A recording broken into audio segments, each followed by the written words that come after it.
Here we go. Let's make it a good day.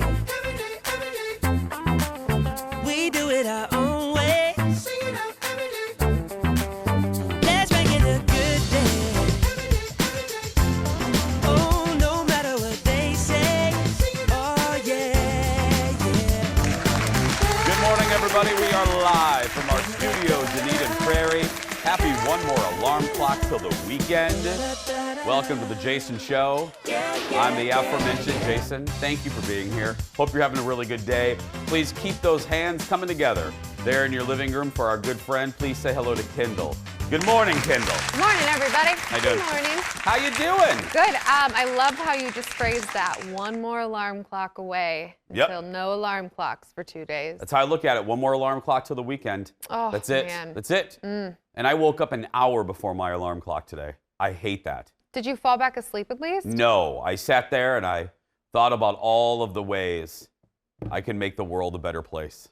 Did you actually do that? No. I thought about chicken wings, actually. I actually did think about, The spicy new chicken McNuggets? Oh, the spicy McNuggets. No, we are going to do that. I told Colin, Colin likes spicy things. You know, McDonald's has the new McNuggets, the spicy McNuggets.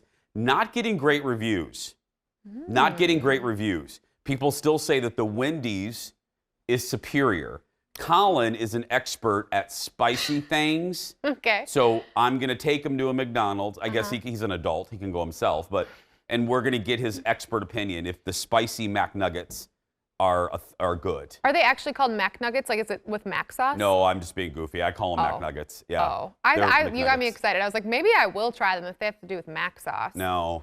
I'm going to eat them just because I haven't had McNuggets in a while. And they used to be the thing. They used to be my guilty pleasure in my 20s.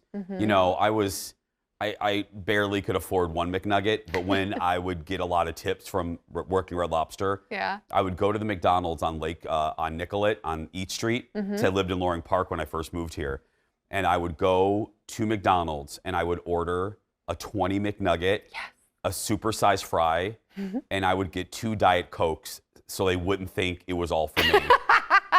That's a pro tip for sure. I did. I was like, Wendy, can I get a 20 McNugget, supersized fry, and 2 Diet Cokes? Mom, you want a Diet Coke, right, Mom? It was always just for me. And then I would go home into my little studio apartment overlooking Loring Park. I lived above a Dunn Brothers Coffee, and I would sit there and I would eat my 20 McNugget. And I would justify it, even though I've fought weight my whole life. I would justify eating a whole box by saying if you glued together the chicken McNuggets, they would really only equal about 5 chicken strips. Oh my gosh, that's so right. Thank you. It's not real true, but it made me feel better at the time. It does. Yeah. My pro tip for McDonald's is always ask for Mac sauce on your McChicken. It's a $1 meal and it tastes like heaven. Really? Mac sauce with Mac sauce.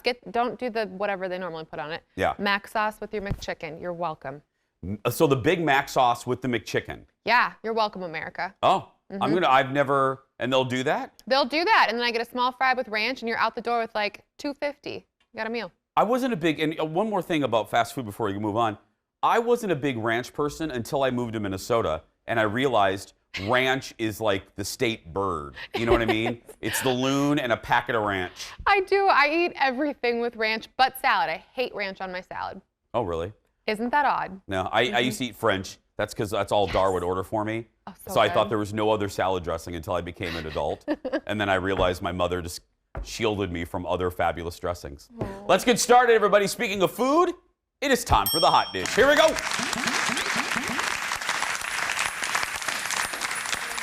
hot dish has ranch in it today. A contentious yet sometimes ugly season of The Real Housewives of Beverly Hills is over. Take that, Phil. After the third and final night of the reunion. Now, even if you don't watch the show, you've no doubt heard about the drama around Denise Richards, allegations about Denise Richards involving former housewife Brandi Glanville. You know what I mean. Host Andy Cohen tried to get to the bottom of it one last time last night. Look. Let's say that something did happen between she and Brandi, and maybe she would be just trying to protect her family and her marriage. What would you say to that? Well, I would think that if we were such good friends, she would come to me and say, Lisa, this happened, please help me. And I would have helped her in a second. I would have. How can she come to you? All you do is attack her every time you see her.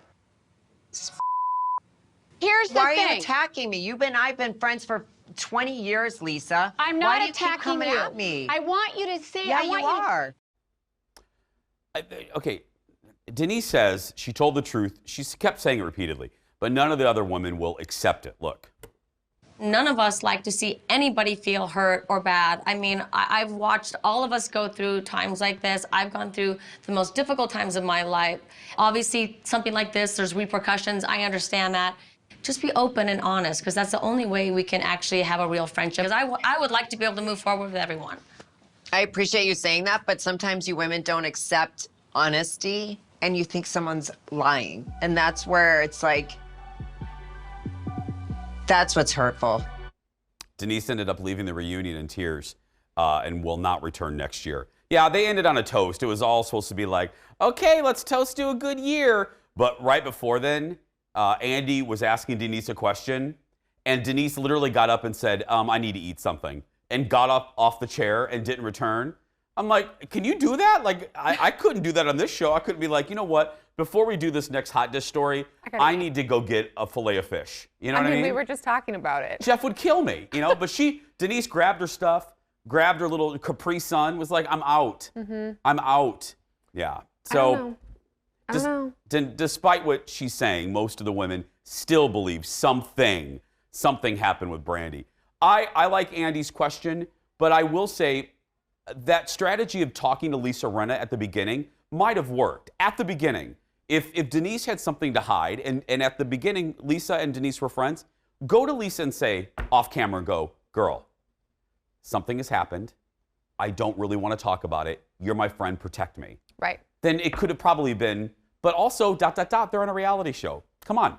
You're on a reality show. You got to put your reality out there. I don't blame Denise for just getting up and leaving. I mean, honestly, she's done with the show. So she's like, I'm done. You guys have just been attacking me. I don't want to talk about this. And she just gets up and says she's hungry and leaves. She's out, which means there's an open space. With Denise done with the show, there's a new report today about who could be joining the cast. According to TMZ, Kathy Hilton, right there, is in talks to join the show, not as an official housewife. She won't be holding a diamond, but as what they call a friend of the Housewives. She is Paris Hilton's mom. She's been on the show several times over the years, attending events with her sisters, Kyle and Kim Richards. That's the connection right there, is she's there, you know. Kyle already had a sister on the show, Kim. That did not end well, which further proves my point. The Real Housewives shows are not good for any type of relationship. Nope. No real marriage, friendship. Look at Bethany and Jill. Look at Bethany and Carol. It never. Look at her marriage. Yeah, never ends well. Next in the dish, remembering a fellow Avenger. Captain America, Chris Evans, is speaking out following the death of Chadwick Boseman, who played Black Panther. Evans appeared on the Tamron Hall show and talked about losing his friend. Look at this. It's been tough, you know. It's been tough for everybody, and I think that's why, you know, that kind of highlights the power that she had. As Sam said, you know, his cultural impact is just immeasurable. You know, his not just as an artist, but as a man, the way he spoke, the way he carried himself. He bred an allegiance. He galvanized, inspired. So it's heartbreaking. It's tough to process, but his impact, his legacy is solidified forever. Really sweet. That cast was really close. I mean, some of the more heartbreaking messages to read after Chadwick's death not only came from young fans of his, but his co-stars like Chris. You know, they seem to really be bonded. They seem to have a lot of respect for Chadwick because he just seemed to be just such a classy gentleman.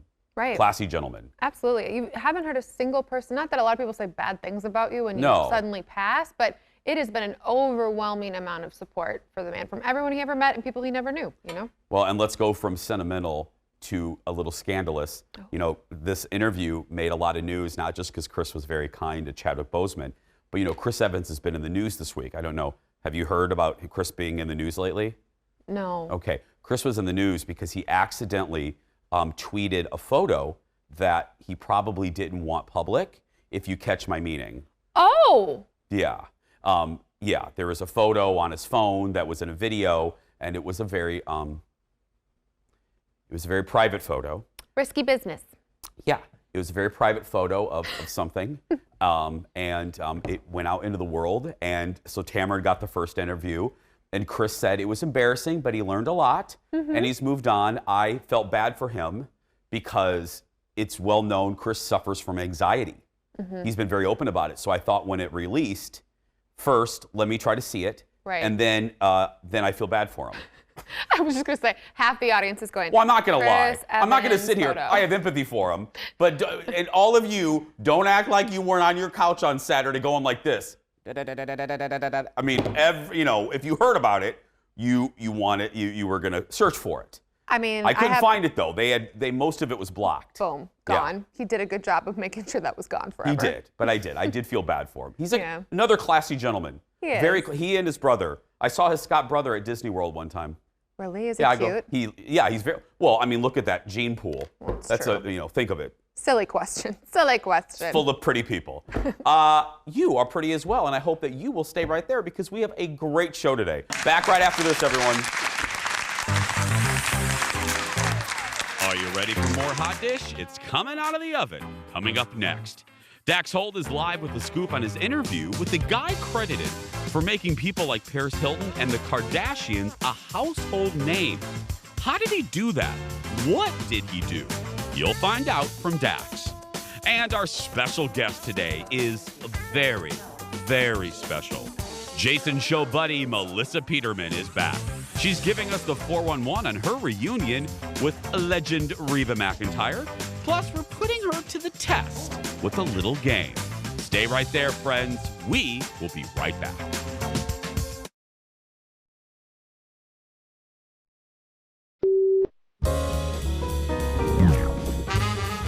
Well, obviously now lockdown's happened, and you spent a good portion of lockdown living back in your parents', right?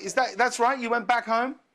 Affirmative. Yes, I was back home living in my old room. Actually, James, it was quite an experience being back home. What was it like staying back in your old bedroom? When was the last time you slept in there? I mean, it's been a long time. I make on holidays when I go see them, I'll dip back and forth in there a day or two at a time. But this is definitely the longest since I left home for college. So, but it was nice. I got all my old action figures are there, posters, and my most prized possession are my Jordans signed by Michael Jordan that are still there. It's always good to go home, especially when there are action figures. I know that well. Welcome back. Tenant star John David Washington talking about living with his parents during the lockdown. And in case you're wondering, yep, his dad is Denzel Washington. You know, Denzel Washington just happens to be your dad. No big deal. And his wife is lovely as well. More Hot Dish for you now, and I'm getting some help. Say it with me. From our insider to the stars. Please welcome the co-host of the hugely popular Hollywood Raw podcast. And he just hit 100,000 followers on YouTube, and he got a snazzy statue to prove it. It's Dax Holt, everyone. Good morning, Dax. Good morning, Jason. How are you? I'm well. That was quite the snazzy little statue you got from YouTube. I know, right? I was like, oh, look at this little piece of hardware. And it will look good on the mantle. Yeah. I think, like I said in my post, I lost 2 Emmys, but now I have a YouTube award. Hey. So I have something to put on the mantle. Okay, I am fascinated about this interview because I had no idea this dude was even somebody. Explain who you interviewed to the folks. Okay, so we had Shiraz Hassan on, who on the podcast, Hollywood Raw, and a lot of people would not recognize the name right away, but you will recognize his work. So he is one of the guys behind the scenes. He is someone who has, over the last 15 years, helped people become famous. And you've probably heard the names Paris Hilton, Kim Kardashian, Zendaya. The list goes on and on and on. Priyanka Chopra, but he is kind of the mastermind, the puppeteer behind getting these people to where they are and fame. And he did a lot with Paris Hilton back in the days. He said that he actually met her once because he runs a paparazzi agency and he runs a website called Hollywood TV. And he said he was tired of having his guys kind of wade through the water to try to get shot. So he went up, knocked on her door and said, hey, I want to help you out and I want to make this mutually beneficial for both of us. They started working together. And if you watched her latest documentary that she just released on YouTube like a couple days ago, he is all over it. He is her social media strategist. He helps her make big moments in the press, helps her, extend her fame, basically. And he also helped Kim Kardashian when she was just Paris Hilton's kind of right-hand person. He was the one getting her out there, pitching her photos, getting her in magazines on the cover. And he said, there were so many times when I would pitch the name Kim Kardashian and people said no. He goes, they said no to me hundreds of times, but I saw that there was some spark in Kim that I wanted to help her become famous. And I mean, he tells all these unbelievable stories of setup moments that as the public, we thought were real but he was setting them up to generate press for people. Like if you remember the Jake Paul wedding when his wife got champagne poured on her. Yeah. That was all set up by Shiraz. He literally paid some guy $10,000 to pour champagne on the wife at the moment that they said, I do, for press. It's unbelievable. It was the most fascinating interview. So all this time, we were thinking just this, that we were thinking, oh, this is all for publicity, when in fact it really was all for publicity. Okay, but like other moments like Jessica Simpson, when the PETA protesters walked in on her book signing, apparently he orchestrated that. He orchestrated one of the fascinating parts, he said that he used to work with Meghan Markle, and they used to do set-up photos with her and the paparazzi back in the day because she wanted to be famous. That was a really interesting one. I'm trying to think what else we had. There was just like story after story after story. Kim K getting flower bombed. Do you remember when that happened? Yeah. That was orchestrated as well. I mean, it was just mind-blowing interview. So, and he's also starting up a masterclass right now because he's like, you know what? I've got all this knowledge. I might as well teach people how to become famous. So he's starting up Fame by Shiraz masterclass, and you go and you can learn how to become famous yourself. Oh, wow. I don't know if I want to take that class. You do, Jason. Yes, you do. No. And it's all about generating these moments of press, free press for yourself or for other people. And that's really what's worked for him over the years. And he's made quite a living out of it. I'll tell you that much. You know what else he set up? Yeah. You remember the J-Lo $2 million performance for like 20 minutes over, I forget where it was, Dubai or something. It was. I think it was in the United Arab Emirates, wasn't it? Exactly. Yeah. That was him. He negotiated that deal for her. Okay, I'm going to listen. As soon as the show's over, I'm going to listen to you on my way home. Fascinating conversation. Thank you, buddy. Really fun interview. You'll love it. Thank you. Dax Holt, everybody. Check out the Thanks, Hollywood Jason. Raw podcast wherever you get your podcast. I will be downloading that. I won't be taking that class. But No. I'm interested to hear his perspective on how does he feel now? Like, does he have any regrets? I'm very curious, all the people that he dishes about, if any of them will say something or say, oh, that's not true, or, where the feedback will come. More just for you now. Only a few days to go until the Primetime Emmy Awards. It's the first major award show to happen during the pandemic. Jimmy Kimmel's hosting, and he was a guest on the Howard Stern show yesterday and talked about putting the live remote show together. There's going to be hundreds of cameras all over the place. And he told Howard, he goes, his goal is to not make it look like the world's largest, most boring Zoom meeting. He will be at Staples Center. He will actually be there. Some of the stars will also be there. But one of the more interesting little anecdotes from the interview with Stern, and they're really good friends, and I always love when they're on. They have a great rapport together. They love just kind of dishing like they would if they were at Howard's house.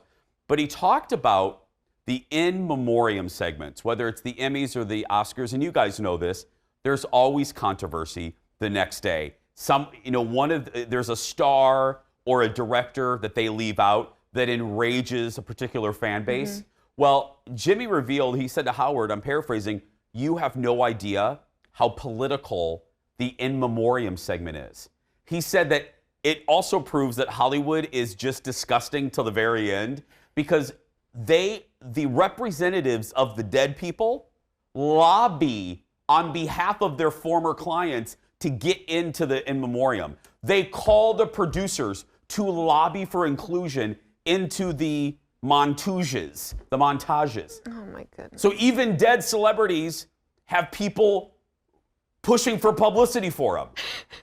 Always pushing for that PR. Well, they use the example of the guy that played Eddie Haskell.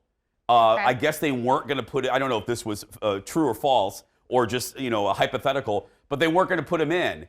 And the agent was like, Eddie Haskell's a term. He's famous. He's part of pop culture. But it's just gross to me that even in death, you're seeking publicity. It's just so weird. LA is just, oh man, it's a lot. I always said if I had to move to either coast, I don't know. I love you, Haley. I don't know if I could live in LA. I would choose New York. Nice weather. Our good, I know, I do love the weather. Like our good friend, former producer, Carl Yeager, who now lives in New York. Next in the dish, from reading books to making bread, we all found ways to occupy our time at the start of the pandemic. Animal Crossing for me, thank you very much. For Wendy Williams, she took up spying on her New York City neighbors. Speaking of New York, she talked about it with Seth. Look at this. And what have you seen of your fellow New Yorkers in doing this?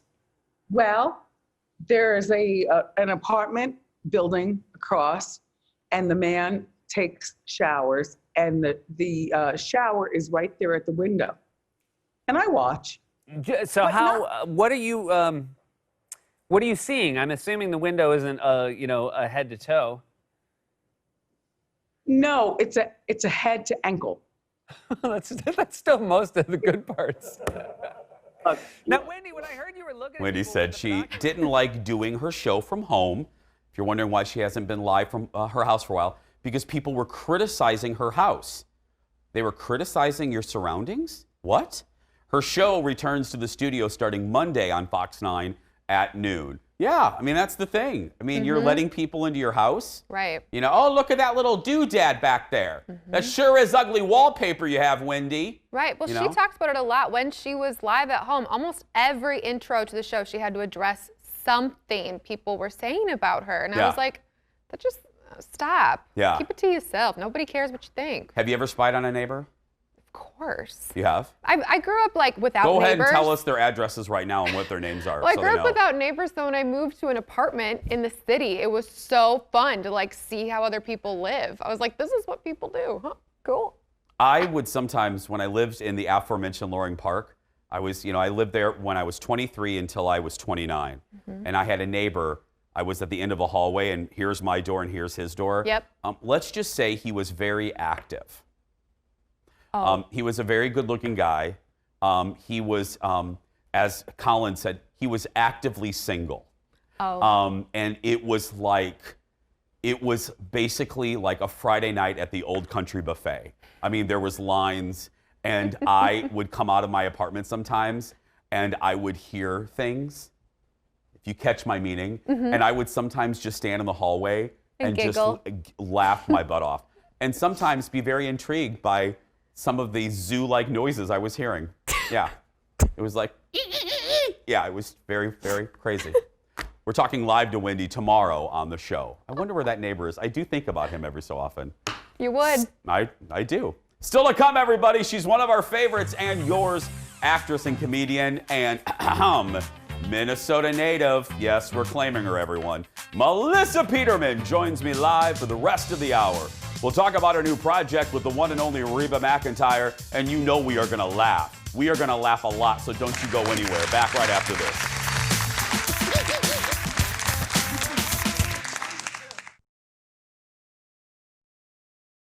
Let's make it a good day. We do it our own way. Let's make it a good day. Oh, no matter what they say. Don't be nervous, everyone. Oh, yeah. We have a big-time TV star on our show now. Welcome back. Our next guest is guaranteed to make you laugh, and if she doesn't, she'll send you a personal check. She's a Minnesota native who went on to star in the hit show Reba, and now Melissa Peterman is teaming up with her friend Reba McEntire again for a new project. Welcome back to the show, my friend and America's Melissa Peterman. Oh Oh my gosh, I love that. I'm your friend and America's. P.S. I love the new theme music. I was jamming. Do you love it? That's our new theme, Melissa. Hey, look at you. That's the boys. You should follow them, Melissa. You would love them. It's Yam House. Okay, I will. I'm digging it. Yeah, they're Minnesotans. They're. Well, you know, I follow everything Minnesotan. It's sort of my anchor while I'm here. I listen to you all the time. I watch you. I need to be connected to my people. Well, Melissa, can we be connected to your earrings? Can we just have a moment about your earrings right away? Mm-hmm. Look at those. They go really well with my pajama bottoms that I'm wearing. You know, I figure the earrings, this is my new theory during the whole, you know, global pandemic and all. Statement earrings really can offset a lot of things like anxiety, maybe some extra weight. So I'm loving these earrings, which, by the way, I believe I got at Target, my Minnesota, you know, hometown store. You got those at the Target boutique? I did get these at the Target boutique. Look at that. Well, let's talk about, there's so many things. Melissa and I were texting, and she goes, I have so much to talk about. And you do. Can we start with your new project with Reba? It's called Living and Learning. What is this? You know, it's a new it's a podcast for Spotify. It will start September 21st. You can start listening, and I believe a new one will come every Monday. And, you know, Reba and I, we love working together. We want to work together as much as we can. And since I can't sing, you know, we figured the podcast would be like a better medium for me.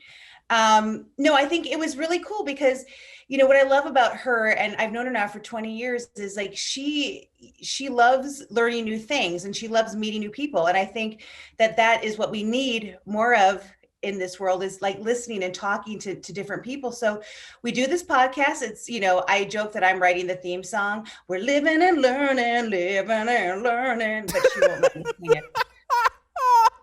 That's my bit with her. She's enjoying it. I think it's wearing a bit thin, but every episode we pick a topic. We pick a topic that we want to learn more about, whether it's spirituality, cancel culture, aging with grace, and then we bring in a celebrity and an expert on the subject. And we've had the most amazing guests. We have Leslie Jordan, Rita Moreno, Jane Fonda, Glennon Doyle, Thomas Rhett and his wife, Darius Rucker, Karamo from Queer Eye. Like, we had, I mean, it took me, every time we were doing it, I had to like calm myself down before I got to talk to some of these people, because I was such big fans and admire them so much. So it was fabulous. I'm so excited for everyone to hear. I hope they like it. You and I have texted about him before. Can we also just talk about Leslie Jordan as a guest? He is like, you know, the old school talk show guests that Johnny used to have? He is like one of those old school Hollywood Squares-esque guests that you want every day on your show. I don't know how we're going to cut it down to fit in our amazing other guest, which was Lauren Elena, who was amazing as well. But he's our first episode on September 21st, which the topic was friendship. And honestly, you can just hit go on him, and he has the best stories. He's so genuine. You know, Reba and I both met him when he guest starred on the Reba TV show. And then while we were doing the show, he was doing his one-man show here in LA, and Reba and I went and saw it. And the thing about Leslie Jordan is that when you meet him one time, you're fast friends. And then he did an episode of Baby Daddy, and he used to live in my neighborhood, so I'd see him at the diner, and he's just lovely. I mean, there's no one in this town, this world, who's ever met him that, you know, doesn't love him. We were just looking at a clip from Reba. Going to your friendship, I was wondering this. You know what it's like. You know what it's like. You go on a set, you do a show for a couple years or a movie, and then the cast, you know, kind of goes to the wind. What is it about you two that has kept a real, not a showbiz relationship, but what is the key to you and Reba's friendship, do you think? I think that, you know, you put in the work sometimes. You know what I mean? it'd be easy to, oh, we're not getting to do all these things connected with the show. And to stay connected, you sort of have to work at it. And sometimes that's hard. Like I remember when she moved back to Nashville, I was just sort of like, well, where are you going? And we both put in the work, whether it's texting, it's visiting each other, it's through the good times and bad. Like, I know she's got my back through everything. Like, we know everything about each other, and we love each other anyway. You know what I mean? Like, that's sort of like, you put that sort of time in. And I think also that show, I've been really lucky, is because she set the tone so early on that this was going to be about respect and family. And we did connect, and we were all going through kind of interesting times in our lives. Like, I had my baby during the Reba show. Christopher Rich had his twins. Steve Howie met, his future mother of his children and wife on the show. Joanna, we all were kind of having these great life moments as a team. And so you're sort of really connected. And in fact, last night was Christopher Rich's birthday, who played Brock on the show. And Reba and I hosted a Zoom sort of birthday party for him for charity, where we helped him raise money for his cause, which is Wipe Out Kids Cancer. And I mean, we're just that tight, Family. That was the longest answer. I'm so sorry. No, it's fine. I mean, tuned for my next TED Talk. I mean, we do have to go to commercial now, but that's okay, Melissa. Because we have 2 more segments. Melissa and her earrings are not going anywhere. She's sticking around for most of the hour, so you stick around. We'll be right back after these words. Stay with us, everyone.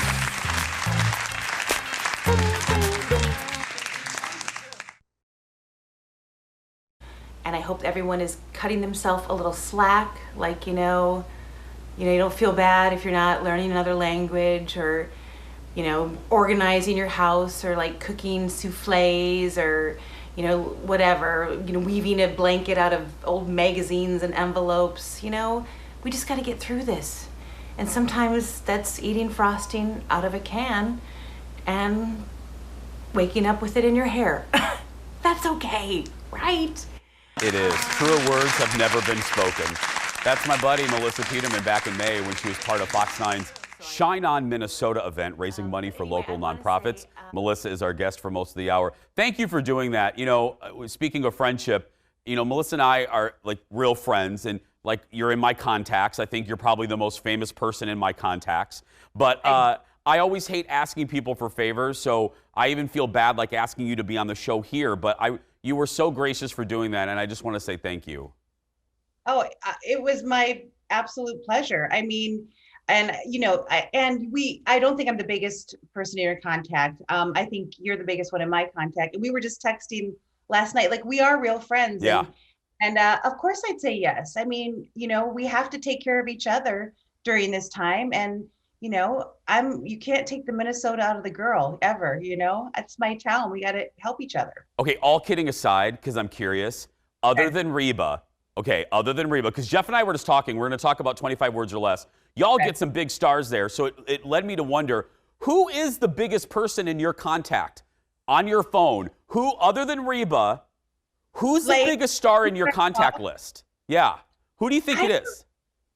I don't, does this sound, I mean, I don't want to, you know me, Jason, I just hate to name drop. I know. But if one fell on the floor. Let me pick that up. Oh, it's, I do have Meredith Vieira. I have, I think she's amazing and hilarious. Does anyone know Fortune Feimster, the stand-up comedian? I think she's amazing. Love her. Executive producer. Yes. I have her. I have Ronnie Dunn. Okay. And Kix Brooks. Oh my gosh. Who else? No, that's good. Meredith is, I love Meredith. I love her.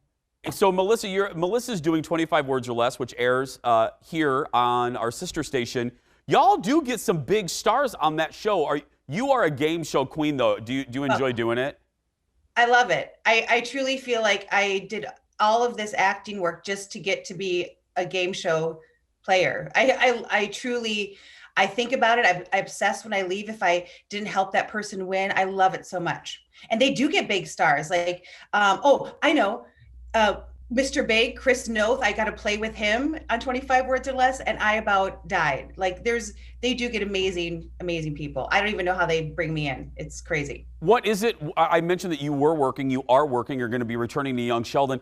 What is it like, Melissa? I know this is a big question, big answer, but what is it like atmosphere-wise around the studios with COVID? You know, I think, first of all, everyone is just very grateful to be going back to work. Yeah. And so there's a definite feeling of it. They're just grateful. So I have done some episodes of 25 Words or Less. And it's, you know, it's a positive feeling, you know, and we don't get to hug. Like I was texting with a friend of mine who is back at work as well. And she just said, it feels so weird because this is a profession. And you know, Jason, that we are touchers and we're so excited, and you know, you want to hug somebody, and half of doing comedy and or talk shows it's about the time you spend with people in proximity, and that's the energy of the people. So it's trying to figure out how to navigate, how do we keep that energy up. And the sets I feel like 25 Words or Less has been doing it amazingly, how safe you feel. Like you go there, you get tested. Everyone is, you really have hardly any contact. You're in a pod, you play in a pod, and you have your headphones. So, you know, I think truly everyone is just grateful if they can get back to work, and no one's complaining about sort of the protocol, that it's going to take longer maybe. There's just gratitude. Well, Melissa is a game show regular, so we're putting her to the test with a game of our own. That's right. You'll see that when we come back right after this.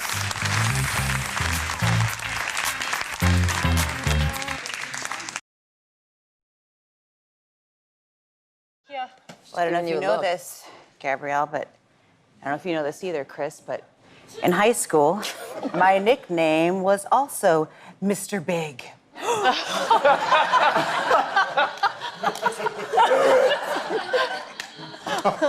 not going to say high school was enjoyable for me. That's our friend Melissa Peterman from one of her many appearances on the Fox game show, 25 Words or Less, teaming up with, yes, the one and only Chris, Mr. Big, whom I named my French bulldog after, which is hysterical and a thing all by itself, but yeah. So I know. Our friend here is really good at game shows. Yes, she is. So, of course, we had to put her to our own game. So here's the deal. She doesn't know what we're getting ready to play. Jeff did not tell her. You all know that she's great friends with Reba McEntire after her years with on Reba and joining her for the new podcast we talked about earlier. But how much does Melissa really know about Reba? It is time to play. That's right. We're playing a game called Here's Your One Chance, Fancy Don't Let Me Down. I'm going to ask Melissa a series of questions about Reba, the show Reba, and everything Reba. And it is multiple choice, and we'll see how well she knows her friend. Melissa Peterman, are you ready? I am ready. First question. When Reba went to college in the early 70s, what were her career plans? Journalist, elementary teacher, high school choir teacher? Elementary teacher. You are right. You are right. Please put 1 point on the board. I don't know who I'm pointing to. It's COVID and we don't have a crew. Okay, here we go. Carl, put that point on the board. Thanks, Thank you. Carl. Thank you, Melissa. Number 2. During her career, Reba has been nominated for 14 Grammys. How many has she won? 3, 6, or 10? 3. You are right. You are right. Another point on the board, crew. Carl, get it. Number 3. Besides the show Reba, how many other sitcoms have you and Reba both been on? 3, 4, or 5?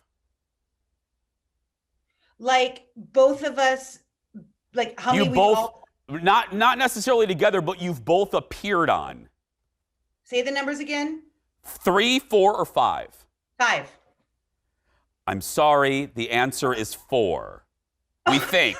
Now, you could correct us here. Baby Daddy, Young Sheldon, Working Class, and Last Man Standing. Yes, I think you're right. I was counting Malibu Country was when she was on, but Even then my math was wrong. Carl, take those points off. I don't deserve them. Okay, here's the next one. How many episodes are there of Reba? 126, 130, or 144? 126. You are right. You are right. Girl, you got to that 100 syndication money, didn't you? Do I get to put on my red wig because I won the Reba game, which I happen to have sitting right here? Please, for the rest of the game. Oh, Melissa, this is the best 2 box this entire season. You know what? Is it weird that I have this wig like laying there for other reasons, but it's perfectly timed to have it right now? I was going to say, I'm a little concerned that you just pulled that from somewhere. Mind your business, Jason. Mind your business. You get through a pandemic your way. I'm going to get through it mine, okay? Deal. Okay, number 5. Reba made her movie debut in 1990. What was the name of the movie? Tremors, Maverick, or The Little Rascals? I believe that movie was Tremors. You are right. You are right. Number 6. I can't even look at the 2 box. I got to look at Kendall. Here we go. What blockbuster movie was Reba supposed to star in? Titanic, Jurassic Park, or Toy Story? I believe she was supposed to be in that movie Titanic. That is right. She was offered the part of Molly Brown, but had to turn it down. It went to Kathy Bates. That's sad. Okay, here we go. I know. Here's our final one. Reba released her autobiography in 1994. What's it called? The Story of My Life, Fancy Don't Let Me Down, or My Story? I believe it's just called Reba, My Story. You are right. You are right. That is fantastic. Okay, can I just acknowledge, that is a really good wig. That is a spectacular wig. Thank you. This is one that I got to take home from baby daddy, and they let me keep it, and it's come in handy for several occasions, but perfectly for my Reba game today. Isn't it great? Perfectly. Sweetheart, again, thank you. I so appreciate you doing the benefit. I appreciate you doing the show, and come back when we can hug, okay? I will come back anytime. I love you, Minnesota. And thank you, teachers. I have to say that. Thank you so much. Absolutely. Melissa Peterman, everyone. Check her out on Reba's new podcast, Living and Learning. Melissa will also, as I said, be on 25 Words or Less, airing on Fox 9 Plus. Plus, follow her on Instagram at Melissa Peterman. Send her some Minnesota love. We're going to love you when we come back right after this. Miss Reba.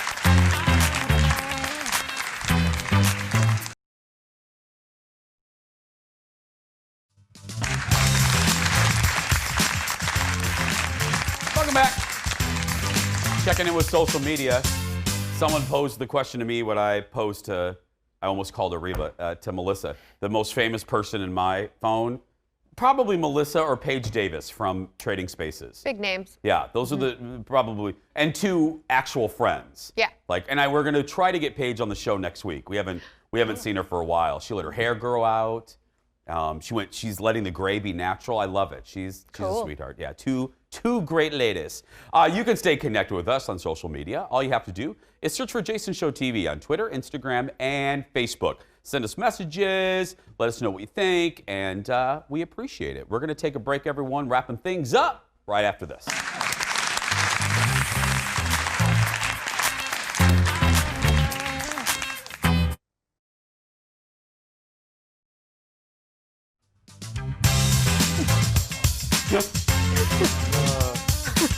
Welcome back, everyone. Just having some fun in the commercial break, weren't we? Yes, we were. That's delightful. Who's the most famous person in your phone? You. No, there has to be some other person. Why do you think I have all these famous people in my phone? Because you're Kendall. It's just People love you. It's you. Yeah. No, those 2, and Amelia Santinello. She's probably, yeah. Oh, yeah. She's right up there. She's one of them. And Don Shelby. Yeah. And then Jeff Orcutt. Of course. Jeff. Yeah. Most famous person in my phone. That's the most famous person. Producer, yeah. Our executive producer. Hey, I saw on social media at midnight tonight, Justin Bieber is releasing his first single in a long time called Holy. I should have said it. I shouldn't have said The it like way that. you said that was Holy. interesting. I said it like there's more to it, like holy blank. No, it's just, I think, Holy. just holy. Oh. Yeah, with Okay. Chance the Rapper. It's tonight at midnight. Ooh. Yeah, I don't know. Tomorrow on The Jason Show, not one, two big guests. Wendy Williams will be joining us live about her new season, plus a live interview. I'll be chatting for the first time ever with Sex and the City star Kim Cattrall about her new show coming to Fox. Me and Samantha, girl. It's going to be good. That's coming up tomorrow, but right now, if you're watching and you're a kid that's being bullied, you go out there and be yourself because nobody can tell you're doing it wrong. Bye, everybody. We'll see you tomorrow. Turn off this sign.